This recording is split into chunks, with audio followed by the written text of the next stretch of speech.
140 करोड़ भारतीयों ने जब शनिवार को बाय बाय पाकिस्तान कहा तो उनके दिल में एक बार को धक धक हुआ कि कहीं बाबू बाय बाय इंडिया तो नहीं हो जाएगा, क्योंकि अगर बाय बाय इंडिया हुआ तो पाकिस्तान पलटकर हमको बेइज्जती कराएगा। और बेइज्जती तो छोड़ो, वो तो बात की बात है। सवाल यह है कि क्या ऐसा हो जाएगा कि यार एशिया में वर्ल्ड कप हो रहा है और एशिया की कोई टीम जो है वो सेमीफाइनल में ही नहीं है। मतलब अखंड भारत के तौर पर देखें तो यह बड़ा पेनफुल हो जाएगा, क्योंकि अफगानिस्तान शुरू में बाहर हो गई, बांग्लादेश खेलने नहीं आई, वो आती तो भी नहीं पहुंच पाती। बची श्रीलंका, पाकिस्तान, इंडिया। श्रीलंका अपने घर में टूर्नामेंट करवा कर बाहर है। पाकिस्तान कुदरत के निजाम के भरोसे नीदरलैंड से कैच ड्रॉप करवाने के बाद जैसे तैसे सेमीफाइनल पहुंची, लेकिन फिर आगा जी 26 वाला मैच ने इंग्लैंड के सामने जीता हुआ मैच हैरी ब्रूक को दे दिया। श्रीलंका के सामने वो जीते, लेकिन वो जीत भी हार में तब्दील हो गई। इंडिया ने उनको जो डेंट दिया था वो उसी चक्कर में बाहर हो गई, क्योंकि इंडिया से 61 रनों की हार ने उनके नेट रन रेट को बहुत नीचे कर दिया था। नहीं, वो तो उस पहले था, यहां सुपर 8 में कहा गया। हम भी कंफ्यूज आ गए हैं, क्योंकि दिल जो है वो धक धक धक धक धक धक धक धक हो रहा है। धक धक इसलिए हो रहा है क्योंकि यार इंडिया बाहर नहीं होनी चाहिए। इंडिया बाहर हो गई तो मामला गड़बड़ा जाएगा। और इसीलिए सवाल है कि अब जब बची इंडिया है तो बाबू क्या इंडिया यहां से आगे जाएगी? हम तो चाहते हैं जाए, इंडिया जाए, 2016 का बदला ले ले, क्योंकि 2016 में ऐसे ही मैच था, सेमीफाइनल मैच था, नॉकआउट मैच था। इंडिया के लिए कल भी नॉकआउट मैच है। उस मैच में इंडिया ने 20 ओवर में 192 ठोंक दिए थे और वेस्ट इंडीज ने 196 ठोंक दिए थे। उस दिन कुदरत का निजाम इंडिया के साथ नहीं था, क्योंकि सिमंस को चांस पर चांस मिले थे। अश्विन की बॉल पर चांस मिला था, जब बुमराह ने कैच पकड़ा था, फिर चांस मिला था हार्दिक की बॉल पर, और 2 नो बॉल उन्हें बचाती है। फिर वो सिंगल हैंडेडली मैच खत्म कर देते हैं और इंडिया हार जाती है। विराट कोहली का पूरा जोर जो लगा था उस मैच में, 47 गेंद पर 89, वो खराब हो गया था। और वेस्ट इंडीज ने वो match brilliance of Simmons and Russell जीत लिया था। 82 रन सिमंस ने मारे थे और 43 रन रसल ने मारे थे, और वो मैच जीत गए थे। अब मन में डर ये है कि यार इंडिया ये तो नहीं होगा कल। मतलब हम चाहते नहीं है, क्योंकि ईडन गार्डन में जो हमारा मैच है वो मैच इंडिया को जीतना चाहिए, और वो मैच जीतने के लिए इंडिया लकी पड़ी भी है। इंडिया मैच जीतेगी वो इस बात पर निर्भर करेगा कि वरुण चक्रवर्ती कितने इंपैक्टफुल होते हैं, क्योंकि बीते कुछ मैचेस में वरुण इंपैक्टफुल नहीं रहे हैं।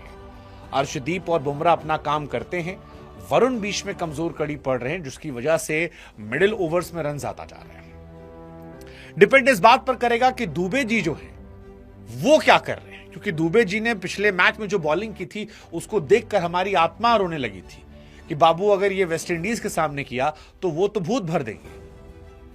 मतलब 9 नंबर तक बैटिंग है। हमने पिछला मैच देखा है वेस्ट इंडीज का कि हारा हुआ मैच साउथ अफ्रीका के सामने 7 विकेट गिरने के बाद उन्होंने कैसे भूसा भर दिया था साउथ अफ्रीका को।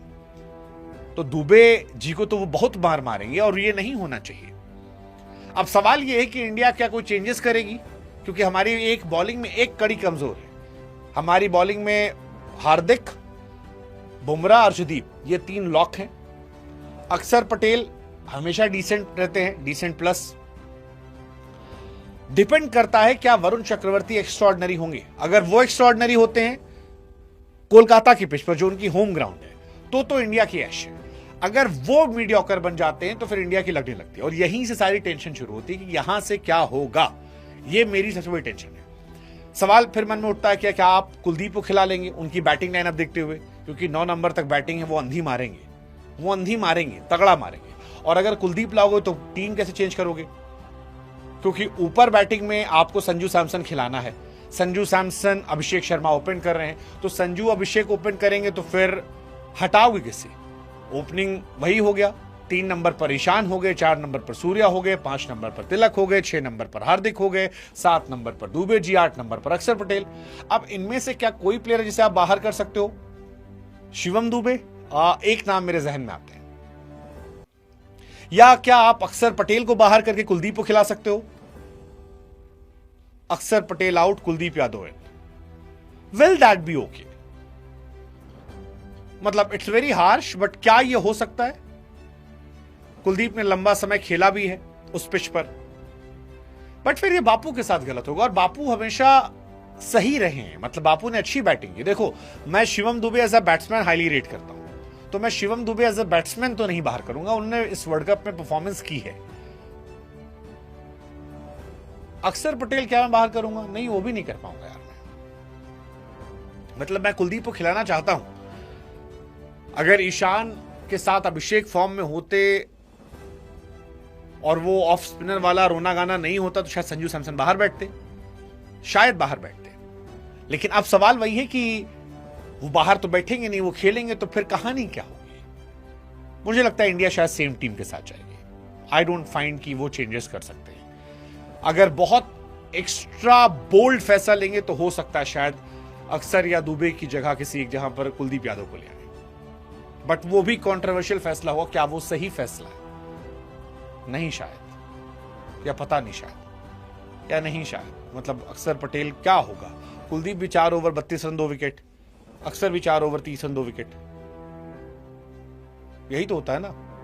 कुलदीप थोड़ा प्रॉपर बॉलर है, अक्सर बॉलर बैट्समैन दोनों हैं। पता नहीं मुझे। I don't think India team change करेगी, I don't think so. Let's just hope कि बीते 24 घंटे में जो पाकिस्तान ने महसूस किया है वो 24 घंटे बाद हम महसूस ना करें।